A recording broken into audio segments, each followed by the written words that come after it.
Hi everyone, so I'm doing my John Maxwell now, and the John Maxwell for today is become a momentum maker. At the heart of what we believe as Christians is not to live in fear. So we put our faith in God, in Christ, and we trust that God will bring about what is good for us. The scripture for today is 1 Kings 3:28. And all Israel heard of the judgment which the king had rendered, and they feared the king, for they saw that the wisdom of God was in him to administer justice. So what we do as leaders is we create momentum, and we create momentum by having others follow us. So because I have studied theology, others will be inspired to study theology, to become spiritual directors, to take on different things. And this is how we find that it works in life. Some of us didn't have role models or people that did it before us, so we are pioneers. We didn't have anybody to guide us, and others can learn from our mistakes. When we look at the things that are happening today, the depreciation of human rights, Canada being under Human Rights Watch, it's not surprising because people voted in an ideology that supports communism. They voted in restriction of freedom of press.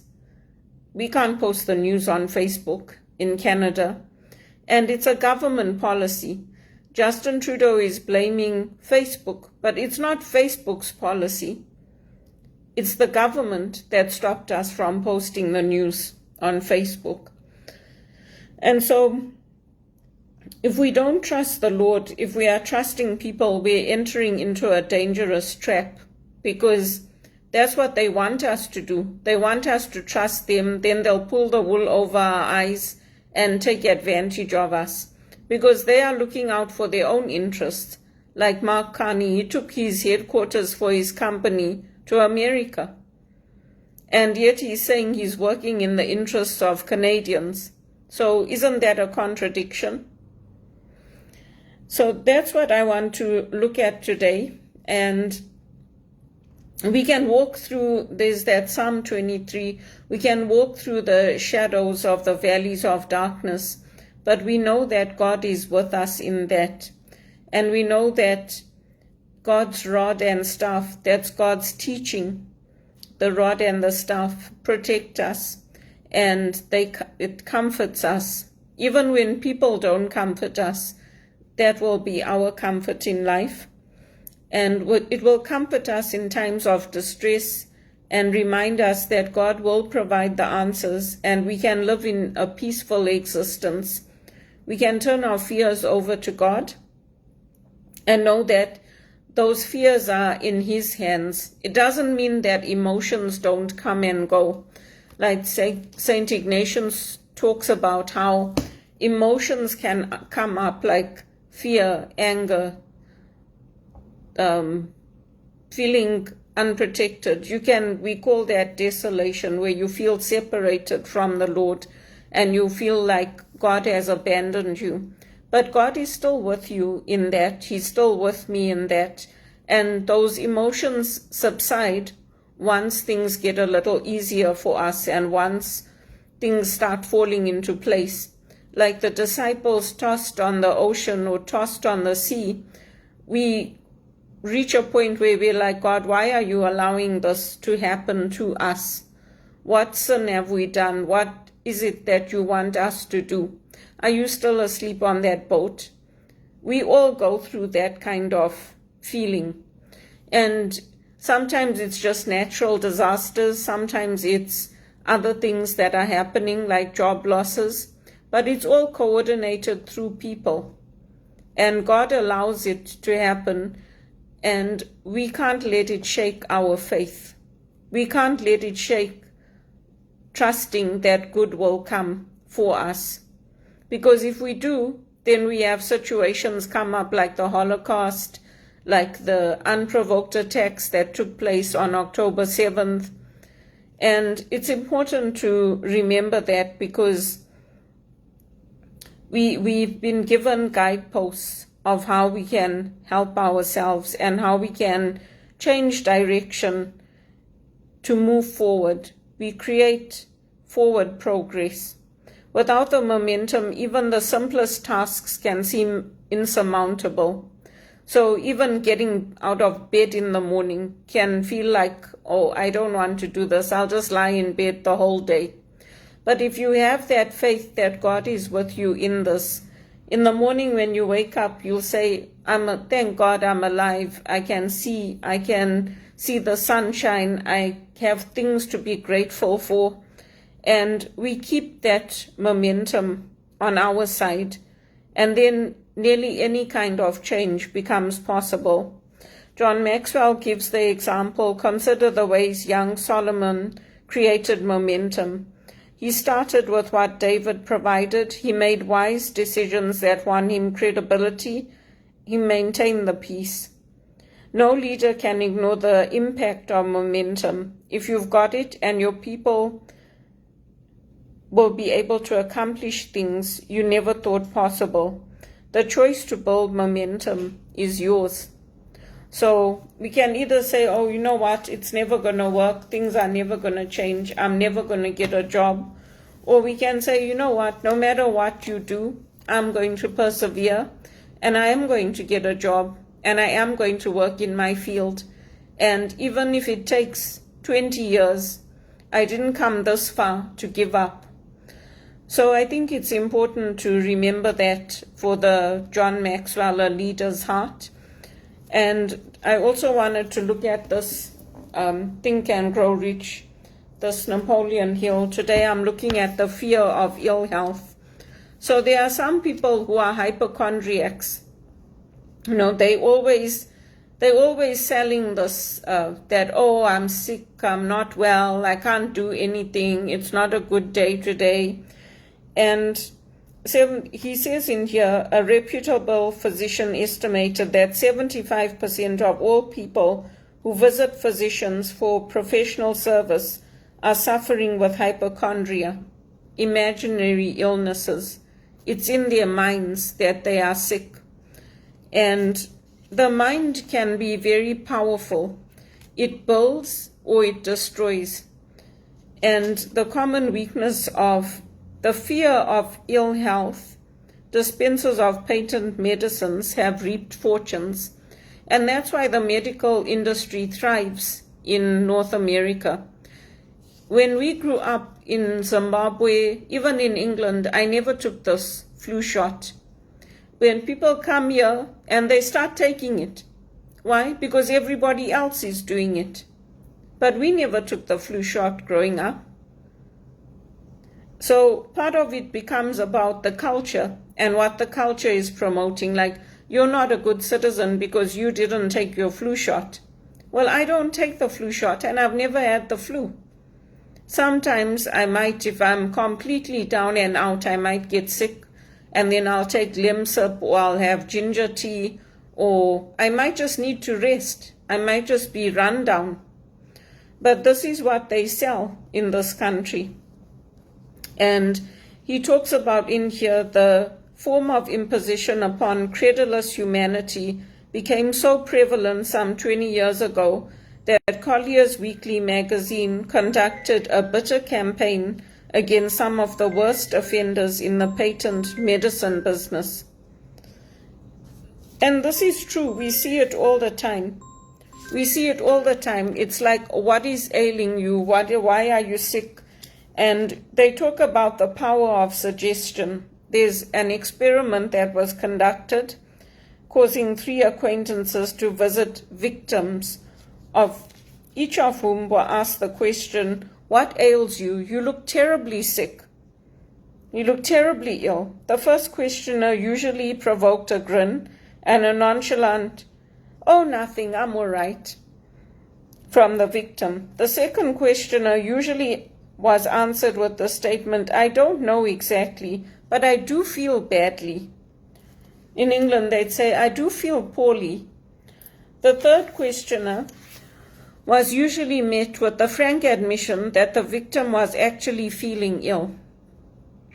And if you don't believe this, try this on an acquaintance if you doubt that it will make him or her uncomfortable. But do not carry the experiment too far.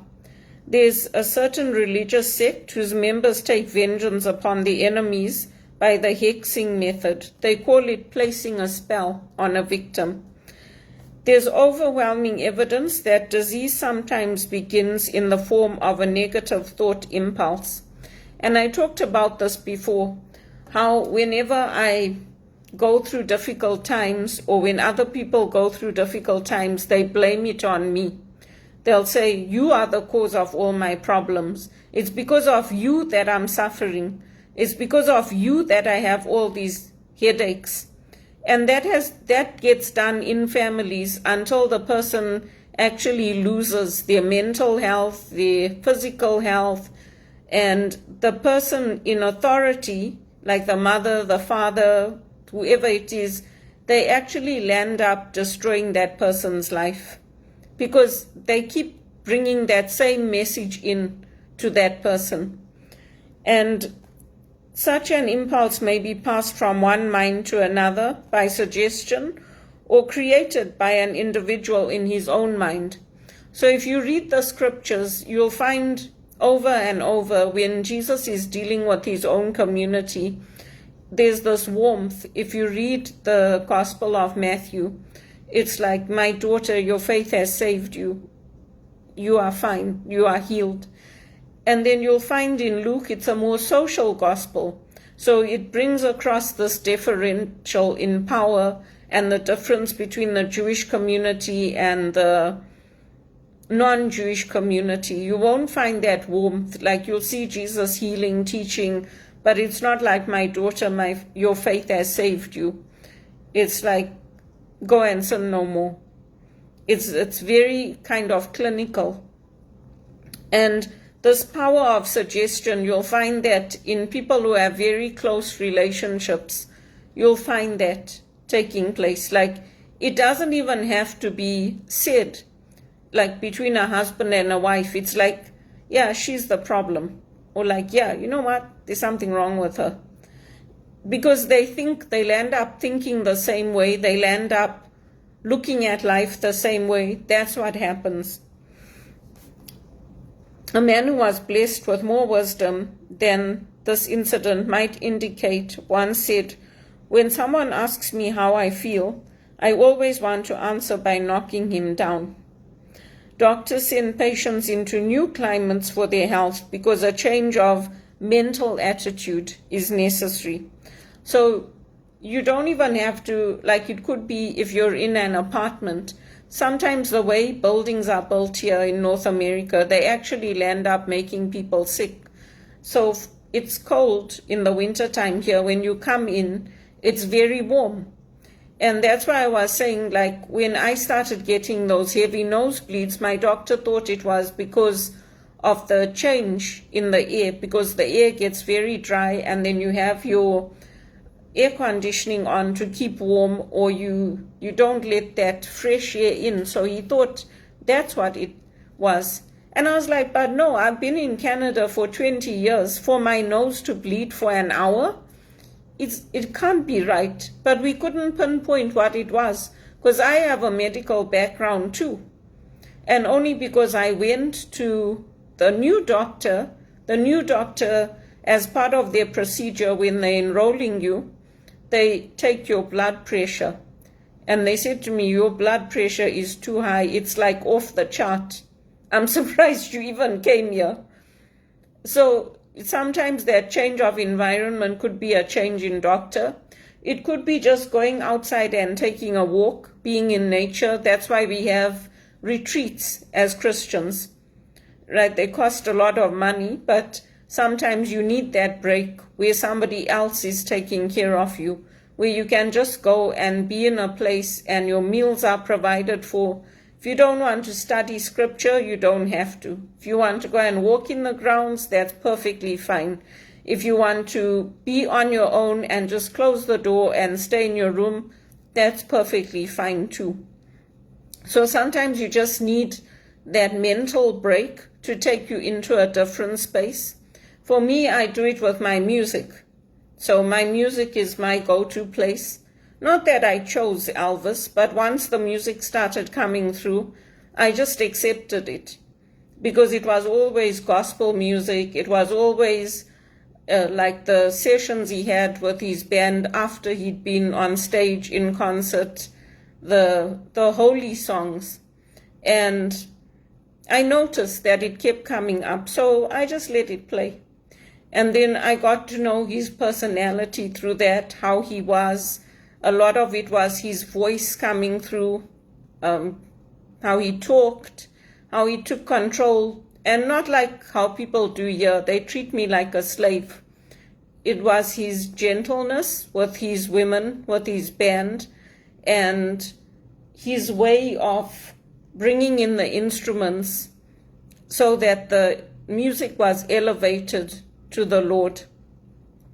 So we can take the mental break in that way, because that changes our mental attitude as well. The seed of the fear of illness lives in every human mind. Worry, fear, discouragement, disappointment in love and business affairs. This cause the seed to germinate and grow. So my mother used to say to me, you've had too many disappointments. Everybody lets you down. Nobody supports you. And eventually that landed up just wearing my spirit down, because I never looked at life that way. The way I looked at life is like, nobody owes me anything. I'm going to go out there and I'm going to do it. And if they don't want to do it, they don't want to help me, that's fine. But it hurt my mother because she's my mother. So obviously she was going to see how people were treating me, what was happening, how I was being excluded, how I wasn't being appreciated. That's why she told me, stop sending gifts to your aunts and uncles. Even when you send it, they don't think it's you. They think it's your aunt that sent the gift, or they think it's your sister. They never think that, oh, Belinda did this thing for me. So she said, stop sending gifts, stop calling, stop going to visit them, because they don't appreciate you. And I said to her, but they're my family. I want to see them. And she's like, no, they don't appreciate you. You have to stop. So I stopped because it was hurting her. The recent business depression kept the doctors on the run, because every form of negative thinking may cause ill health. Disappointments in business and love stand at the head of the list of causes of fear of ill health. So it's important to remember this. And again, this auto-suggestion, negative use of self-suggestion by looking for and expecting to find the symptoms of all kinds of diseases, enjoying imaginary illness and speaking of it as being real, the habit of trying fads and isms for therapeutic value, talking to others of operations, accidents, and other forms of illnesses, experimenting with diets, exercises, reducing systems without professional guidance. These are all auto-suggestions. Home remedies, patent medicines, and quack remedies. So untrained people telling you, try this, try that. They're not doctors. They're not trained in healthcare. You're not coming to somebody like me that has been trained like in aromatherapy, essential oil use. Everyone has home medicines, yes, but you can't go to them like they're a doctor. Hypochondria, so that I touched on that, the habit of talking of illness. Many or most, he says, most so-called cases of nerves come from imaginary illnesses. And then even exercise. Fear of ill health often intervenes with proper physical exercise and results in overweight by causing one to avoid outdoor life. So, like I told you, because people are tracking me and following me, wanting to know where I am, what I'm doing, I don't go out. But I exercise here in my apartment. We had one uncle, he used to just go walking for miles and miles, Uncle Paul. And then they used to say, oh, he must be suffering from mental health problems, but he was fine. He just liked to walk. So, I take these things into consideration. That doesn't mean I don't exercise. I do a lot of exercise in my unit. Sometimes I go up to the gym. Sometimes I go to the pool. But I'm doing everything I can to keep healthy and to keep fit. And then susceptibility, fear of ill health breaks down nature's body resistance and creates a favorable condition for any form of disease one may contact. The fear of ill health often is related to the fear of poverty, especially in the case of hypochondriac, who constantly worries about the possibility of having to pay bills, hospital bills. This type of person spends much time preparing for sickness, talking about death, saving money for cemetery lots and burial expenses, etc. And then self-coddling, the habit of making a bid for sympathy using imaginary illness as the lure. People often resort to this trick to avoid work. The habit of feigning illness to cover plain laziness or to serve as an alibi for lack of ambition. And intemperance, so using alcohol or narcotics to destroy pains such as headaches, neuralgia, instead of eliminating the cause, instead of going to a doctor, instead of finding out okay, what is it that is making me turn? We all drink, we all have an occasional drink, or we do enjoy life. But turning to alcohol to get rid of your problems is what he's talking about here. The habit of reading about illness and worrying over the possibility of being stricken by it. The habit of reading patent medicine advertisements. These are all things that lead to the loss of health. Because our bodies are built to heal naturally. And when we fear losing our health, we often land up losing it. The same with the fear of love. Jealousy and other similar forms of dementia grow out of man's inherited fear of loss of love of someone. The fear of love probably dates back to the Stone Age, when men stole women by brute force. They continue to steal females, but their technique has changed. Except if you're Hamas and you're Boko Haram. Now they use persuasion, the promise of pretty clothes, motor cars, other bait and switch more effective than physical force with some women. I added the some women, he doesn't say that. Man's habits are the same as they were at the dawn of civilization, but he expresses them differently. Careful analysis has shown that women are more susceptible to this fear than men. This fact is easily explained. Women have learned from experience that men are polygamous by nature, that they are not to be trusted in the hands of rivals. So, I don't know if that's true of all men. I think he's generalizing.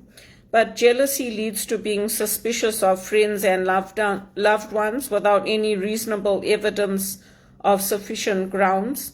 The habit of accusing wife or husband of infidelity without grounds. General suspicion of everyone. Absolute faith in no one. Looking for faults in others, friends, relatives, business associates, and loved ones upon the slightest provocation or without any cause whatsoever. Gambling, the habit of gambling, stealing, cheating, and otherwise taking hazardous chances to provide money for loved ones with the belief that love can be bought. The habit of spending beyond one's means or incurring debts to provide gifts for loved ones with the object of making a favorable showing. Insomnia, nervousness, lack of persistence, weakness of will, lack of self-control, lack of self-reliance, bad temper. And the Bible gives us the opposite. When you pray, it helps you, like meditation, the rosary, all those things help you to become more peaceful. Sometimes I'm saying my rosary and I even land up falling asleep because it has that effect on the body. And the scriptures always say the effects of living a godly life. It's love, joy, peace, kindness, patience, goodness, gentleness, self-control. Those are the effects of it. So because I was hit as a child doesn't mean that when I have children with me, I now hit children if they do wrong or if they hurt others. I don't take a ruler or a whip and hit them. When my mother hit me, I didn't, as I grew older, then take a peachy stick and say, come here, and put her in between her closets and whip her like she did me. I could have done it. And then I could have said, yeah, she doesn't know what she's talking about. It's her mental health. She's making it up. She did it to herself, like people do to me. So I'm just giving you some powerful examples of how I combine my John Maxwell and my spiritual direction, and how these things can help us or they can hurt us. The pharmaceutical industry and the psychiatric units and the hospitals are all run on keeping people sick. So are our companies. They are not building companies like they used to, where people come and stay for 20 years. They look after you, they give you a pension, they help your families. They're building companies of slavery in Canada. And they're building the conditions where people start to launder money, get involved with